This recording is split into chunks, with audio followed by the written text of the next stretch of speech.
ਸ਼ੁਭਦੀਪ ਨੂੰ ਮਾਰਨ ਵਾਸਤੇ ਲਗਭਗ 1.25 ਕਰੋੜ ਦੇ ਵੈਪਨ ਯੂਜ਼ ਕੀਤੇ ਗਏ। ਰਸ਼ੀਅਨ ਵੈਪਨ ਸੀ, AK-47 ਲਾ ਲਓ, 45 ਦਾ ਪਿਸਟਲ, 30 ਦੇ ਪਿਸਟਲ, ਇੰਪੋਰਟਡ ਪਿਸਟਲ, ਕੋਈ ਇਹ ਨਹੀਂ ਹੈ ਵੀ ਯੂਪੀ ਕਾਨਪੁਰ ਵਾਲਾ ਬਣਿਆ ਹੋਇਆ ਹੋਊਗਾ।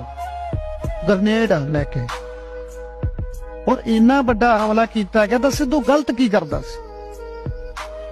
ਔਰ ਇੱਕ ਇਨਫੋਰਮੇਸ਼ਨ ਵੀ ਨਾ ਦੇਣੀ। 28 ਸਾਲਾਂ ਦੇ ਵਿੱਚ 28 ਸਾਲ 11 ਮਹੀਨੇ 17 ਦਿਨ ਜਿਉਂ ਕੇ ਮੇਰਾ ਬੱਚਾ ਚਲਾ ਗਿਆ।